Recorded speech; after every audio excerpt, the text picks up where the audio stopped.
I already know you damn near besties with Sabrina. We think you cool with Lexi. No, you go way back with Sabrina. Caitlin Clark could be sending a message to the Indiana Fever. Hey, I might not sign that epic. Y'all pushing everybody else for MVP. Stephanie White is having tantrums every time I shoot the ball. She's falling over herself on the sidelines. I don't have to deal with this.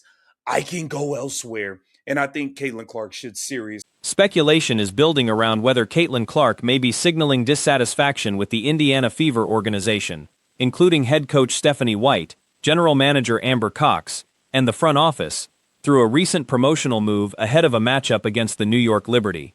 Adding to the storylines, Aaliyah Boston is reportedly a game-time question with a lower leg injury. The trigger for the speculation was Clark's promotion of a new shoe colorway styled after the Statue of Liberty, timed just before facing the Liberty. Given her known friendships with several Liberty players, including Sabrina Ionescu, the timing has fueled discussion about whether it was simply marketing or something more pointed. Consider going elsewhere. Kelly Crosskoff, Amber Cox GM has done a piss poor job putting together a roster around Caitlin Clark. They wasted a pick on Raven Johnson. They went and got Stephanie White and friends, okay, and they completely blew it. And now they're 100% pushing Kelsey Mitchell as the facing of the MVP of the team. So let them have it. Caitlin Clark could be sending a message to. The theory being floated is that frustration may be building over roster construction decisions, coaching dynamics, and how team success and MVP caliber recognition have been distributed on the roster this season. Critics of the front office point to draft and roster decisions, including the selection of Raven Johnson and the hiring of the current coaching staff, as questionable moves that haven't maximized the roster around Clark. The idea of a future move to a team like the Liberty, an organization known for successfully attracting star talent, has been floated as one hypothetical scenario, fueled partly by public friendships Clark has with several Liberty players, including Jonquel Jones and Breanna Stewart. On the injury front, Boston's status remains unclear, with the organization criticized for a lack of transparency regarding player injuries throughout the season. To the Indiana Fever, I might go to New York on y'all asses if y'all keep playing around. I'll go to New York. And if there's anybody that knows how to finesse and get a star to the city, it's going to be the New York Liberty. They know how to finesse. I don't know how the hell they ended up with Satu. I don't know how the hell they ended up with they just popping up with players. I don't know how it happened. But the New York Liberty could be in Caitlin Clark's future as she is. It remains to be seen whether she'll be available for the game. Separately, a breakdown from an independent analyst went viral, highlighting what was described as a pattern of physical contact against Clark, going largely uncalled by officials in recent games. The clip showed several sequences where Clark appeared to be grabbed, held, or fouled without a whistle, including instances of arm grabs during full-court defensive pressure and a reaching foul that wasn't called. In one sequence, Clark was seen gesturing toward an official moments before being hit from behind. Promoting the New York Liberty Statue of Liberty ones, CC ones, all New York Liberty colors. Jonquel is a big fan of Caitlin. Breanna Stewart, big fan of Caitlin. Sabrina, big fan of Caitlin. I'm just saying, look, we got to consider all things at this point. Now, on to the Indiana Fever. It looks like Aaliyah Boston might be out with a lower leg injury, okay? The analysis noted that Clark did not attempt a single free throw during that particular game, despite what was characterized as consistent physical contact throughout. The clip also captured White standing on the sideline during several of these sequences without visibly reacting or engaging with officials, which drew criticism from the analyst and further fueled the broader conversation about whether the coaching staff has done enough to advocate for their star player in-game. The overall sentiment expressed is that Clark should weigh all her options going forward, including the possibility of requesting a trade. Given the combination of on-court physical treatment, perceived lack of coaching support, and questions about roster construction. A standout performance from Caitlin Clark headlined this one. We don't know we don't know what the true status Now we don't know what the true status is of Leah Boston. You know, the Indiana Fever, their front office, never transparent about anything. You know, the Indiana Fever, they're not honest about any injuries ever. So, you know, we can't necessarily look for transparency through them at all. It's just it'd be a complete waste of time to look for transparency through the. What started as a close 6-point game heading into the fourth quarter turned into a comfortable 23-point win, with the fourth quarter alone decided by 17 points in the Fever's favor. Clark delivered a huge fourth quarter to close things out, while Kelsey Mitchell caught fire with a 24-point second half of her own. Clark finished with 18 points in the first half and 19 in the second. She turned the ball over 5 times in her first 5 minutes on the floor, then didn't commit another turnover the rest of the game. Indiana Fever's organization when it comes down to the injury of Aaliyah Boston. So you know, it's something we'll see what happens with it. We'll see if she plays, but I'm not really expecting any upfront answers from the Indiana Fever. They're liars. The whole organization is just full of liars. You can't trust nobody. And that's that when it comes to the Fever. Now, we have to get to this. Shout out to ESP Ben, because he broke down the fact that, Kaylin is still being targeted. Nearly every starter finished with a plus 20 or better plus-minus, aside from a -2 showing from Monique Billings. Sophie Cunningham had a quieter night, while Lexi Hull was excellent. Bottom line, an Iowa product running the point, attacking downhill and pulling up from 30 feet, taken by the Fever, and now leading the league. That storyline continues to write itself. Clark and Mitchell combined for 67 points on the night, a duo output that ranks among the more notable performances of the season. Targeted, and she's still not getting any calls from the referees, like at all. Like at all. It's really, really bad what's going on.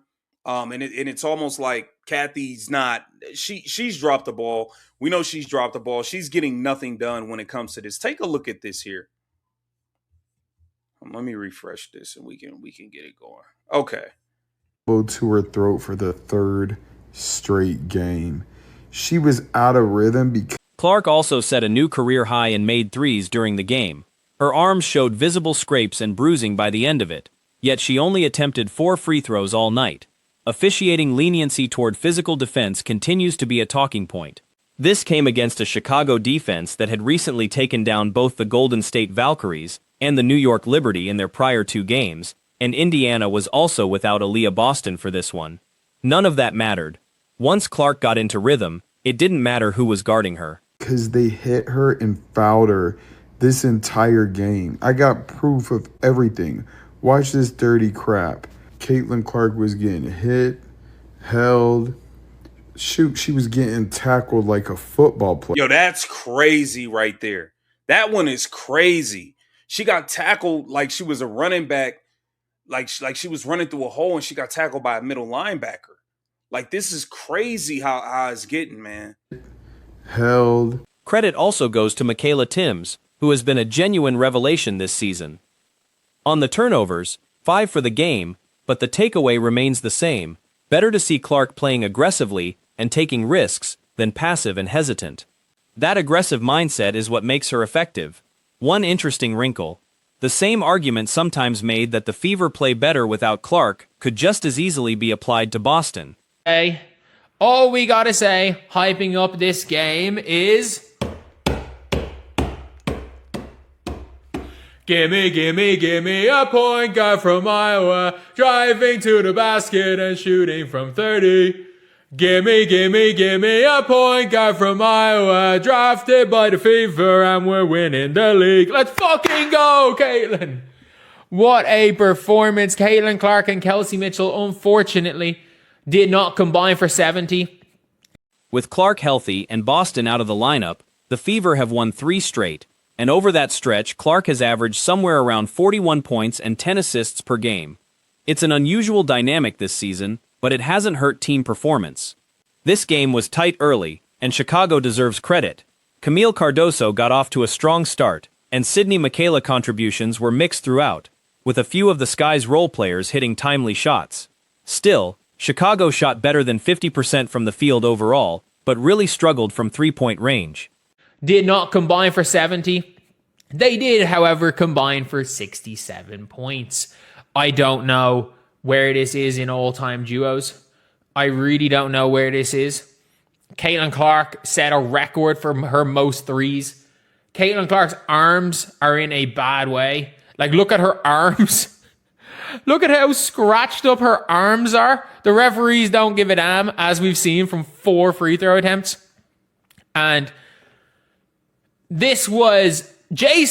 Elizabeth Williams notably went a perfect 4 for 4 from the free throw line, which is a surprising stat line for her specifically. And this was JC's meant to be a good defender. DIDN's meant to be locked down. DIDN's supposed to be locked down. DIDN's on this Sky team, they beat the Valks and the Liberty in their last 2 games. And Indy didn't have Aaliyah. Oh my god, this was one of the larger point stands. Clark should keep making those aggressive reads regardless of occasional drops, because when she plays fearless and decisive, she's playing at an elite level, arguably among the best 1 or 2 players in the league. Turning to individual standouts, Lexi Hull deserves real credit for her return to form, not just for knocking down shots, since that kind of shooting clip won't repeat every night, but for moving well, cutting effectively, and generally looking like a confident, engaged contributor again. Even a modest stat line with solid effort from her would be enough. What matters is consistency and hustle. Those games where it's like, oh yeah, just when things are clicking for Caitlin Clark, it doesn't matter. It didn't matter who's on her. It didn't matter who is on her at all. It is what it is. KK Timpson. You got to give credit where credit's due. KK has been a revelation. KK has been a revelation. Thank you so much for the $5. Sing again, 5 turnovers. I couldn't give a damn. I tweeted out at the start of the game, I would rather Caitlin be aggressive, make aggressive turnovers. Natasha Howard has looked like a more natural fit in the frontcourt role than Boston has at times this season, which isn't a knock on Boston's overall ability, just an observation about how the current lineup structure is functioning, especially when it pulls touches away from Clark. Role player recognition also goes to Mercedes Russell, who finished a strong +18 for the game. She isn't an every-night star, but she brings legitimate size the roster otherwise lacks, and she gave Cardoso a tough matchup all night. Aggressive turnovers, then be passive. Then see her be passive. Like, straight up. That is all that that's all we have to say. But the scariest part is that the Indiana Fever, the argument of the Indiana Fever are better. Whether that size becomes more valuable later in the postseason remains to be seen, but she showed she can hold her own when called upon. Ari McDonald had a quiet night without much impact either way. Back to Tim's. Her play continues to stand out enough that she arguably deserves consideration as a long-term starter for this roster going forward. Of the Indiana Fever are better without Caitlin Clark, the people make. The exact same thing can be said about Aaliyah. With Caitlin healthy, the Fever are 3-0 without Aaliyah Boston. They are 3-0 without Aaliyah. Again, in the last 2 games, Caitlin Clark has averaged 41 and 10 in the last 2 games Aaliyah Boston hasn't played. That is the craziest thing. Caitlin's average. As for the 2 stars, Mitchell struggled in the first half, but exploded for 23 points after the break, several of them coming at key moments. For long stretches, it turned into a back-and-forth scoring duel between her and Clark that Chicago simply had no answer for. Still, the standout of the night was clearly Clark, finishing with 37 points and 10 assists, playing with total control throughout. That is the craziest thing. Caitlin's average 40, it's a 41? 41 and 10.5 in the last 2 games Aaliyah hasn't played. And it's weird how much they're getting in each other's way this year, but it doesn't really matter too much. The Indiana Fever in this game, this was a really close one early. And I thought the Sky did a good job. I thought they really struggled with Camila Cardoso. I thought from Chicago... She opened the game with 5 early assists, several of them what would be considered aggressive reads, passes into traffic that are the right read nearly every time, even if they occasionally get fumbled by a teammate under contact. Of her 5 turnovers, only 1 was genuinely careless. The rest were the kind of low-risk, high-reward reads worth making every time regardless of outcome. Notably, after an early live ball turnover, she didn't turn it over again the rest of the game, a pattern that's shown up repeatedly in her performances this season. He struggled with Camila Cardoso. I thought from Chicago's perspective, it was a really good start by Cardoso. Sydney Taylor was quiet. I thought Azure was really good at times. Cloud hit a couple of shots, but like the Sky, 35 for 69. The Sky shot above 50% in the field. They just couldn't hit a 3. And they let Koulibaly have 12 on them. E. Will hit 4 for 4 from the free throw line. If you've ever watched Elizabeth Williams shoot a free throw, like that might be one of the most shocking things ever, that she went 4 for 4 from the line. She didn't even stay in long enough to reach 40 points, having already hit that mark in double-digit assist games earlier this year. She got to her scoring total efficiently, largely off threes rather than free throw volume, making it difficult to find much to criticize about the performance. It's also worth noting this Chicago team isn't a pushover. They're not an inexperienced or struggling group.